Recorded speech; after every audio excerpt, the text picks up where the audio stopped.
가족에게 죄책감으로 끌려다니지 않는 법. 나한테 이러면 섭섭하다는 말을 들으시면 그 자리에서 무너지시는 분들 계신가요? 오늘 이 영상 하나로 끝내드리겠습니다. 핵심은 딱 하나입니다. 감정은 인정하되 선택은 내가 한다. 이게 무슨 말인지 지금부터 정확하게 알려드리겠습니다. 우선 이런 상황들 익숙하지 않으신가요?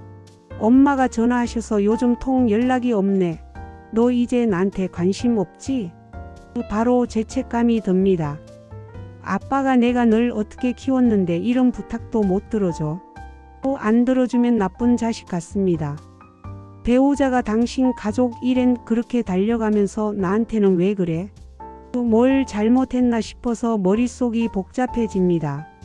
이것들은 다 똑같은 구조입니다. 상대가 자기 감정을 무기로 쓰면서 여러분의 선택권을 빼앗는 것이죠.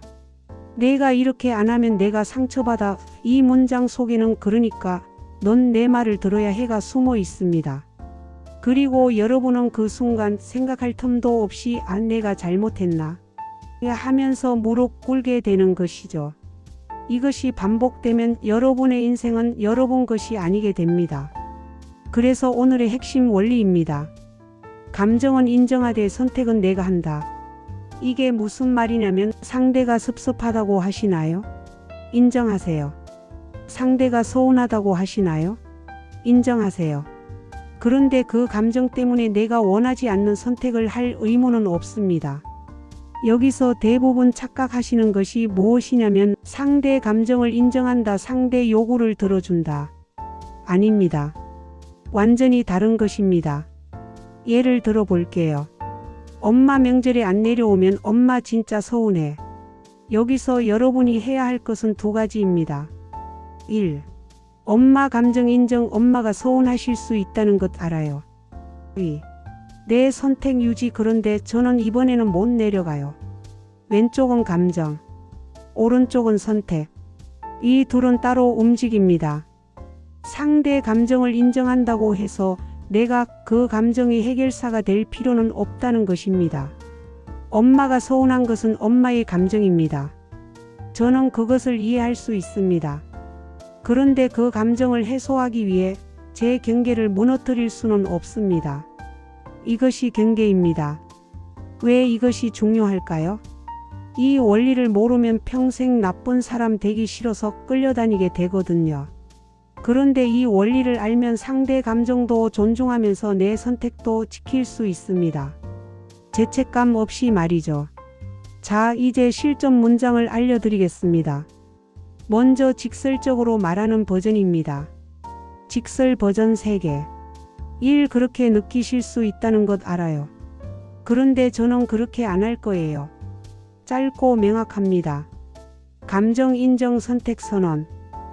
그것은 엄마 아빠의 감정이고 저는 제 결정대로 할게요.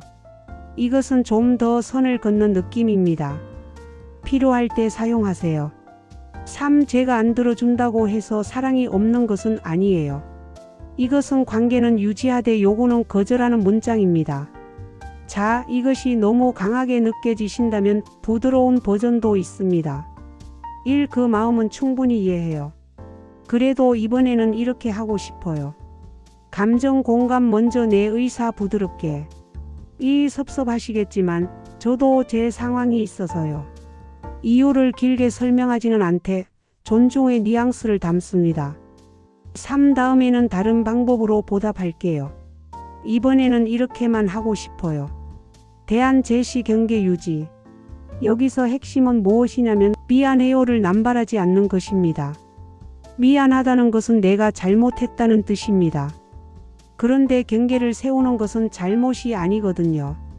그러니까 미안해요 대신 그 마음은 이해해요 또는 그렇게 느끼실 수 있어요로 바꾸세요. 상황별 포인트. 부모님께 사랑은 변함없지만 제 선택은 존중해 주세요. 자녀에게 내 감정은 중요해. 그런데 이것은 엄마 아빠가 결정할 일이야. 배우자에게 당신 기분은 이해해요. 그런데 저도 제 가족과의 관계는 제가 정할게요.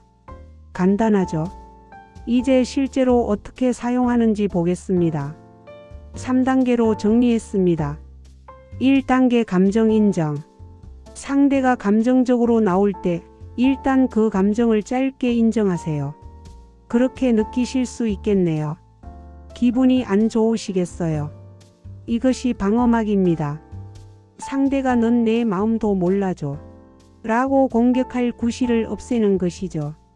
2단계 결정 유보. 바로 대답하지 마세요. 생각해 볼게요. 조금 시간 주세요. 이 타임아웃이 여러분의 정신을 지켜줍니다.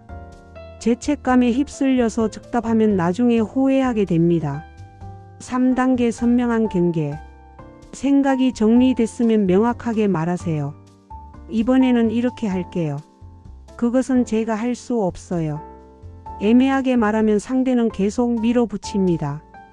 실제 대화 예시 1. 부모님. 명절에 안 오면 엄마 진짜 섭섭해. 다른 집 애들은 다 오는데 엄마가 섭섭하실 수 있다는 것 알아요. 그런데 저는 이번에는 못 가요. 그게 자식이 할 말이야? 사랑이 없어서 그런 게 아니에요. 제 상황이 있어요. 여기서 멈추세요. 더 이상 설명하지 마세요. 변명하지 마세요. 이유를 늘어놓지 마세요. 선택은 이미 말했습니다. 실제 대화 예시 2. 배우자 당신 친구들이랑은 맨날 놀면서 나랑은 시간 안 보내네. 나 부드러움 그렇게 느꼈구나. 요즘 내가 좀 바빴지.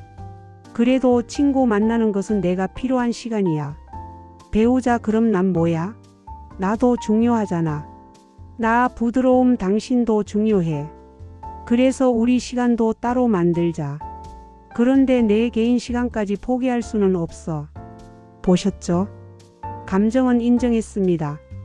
그런데 선택은 안 바꿨습니다. 이것이 핵심입니다.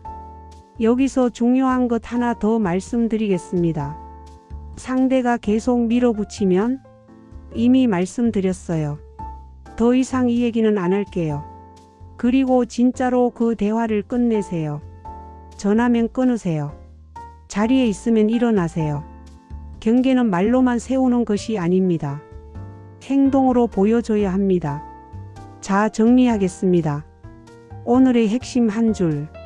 감정은 인정하되 선택은 내가 한다. 상대가 서운해할 수 있습니다. 상대가 섭섭해할 수 있습니다. 그런데 그것이 여러분이 원하지 않는 선택을 해야 할 이유는 아닙니다. 감정을 인정하는 것과 요구를 들어주는 것은 완전히 다른 문제입니다. 처음에는 어색하실 겁니다. 내가 나쁜 사람 되는 거 아닌가? 이 생각이 계속 드실 겁니다. 그런데 몇 번 해보시면 아실 거예요. 경계 있는 관계가 훨씬 건강하다는 것을요. 상대도 여러분의 선택을 존중하는 법을 배우고 여러분도 죄책감 없이 여러분의 인생을 살 수 있습니다. 그리고 하나 더 말씀드리겠습니다. 만약 여러분이 경계를 세웠는데 상대가 관계를 끊겠다고 협박한다면 그 관계는 애초에 건강한 관계가 아니었습니다. 진짜 사랑하는 사람은 여러분의 경계를 존중해 줍니다. 오늘 영상이 도움이 되셨으면 좋겠습니다. 구독, 좋아요 눌러주시고 다음 영상에서 뵙겠습니다.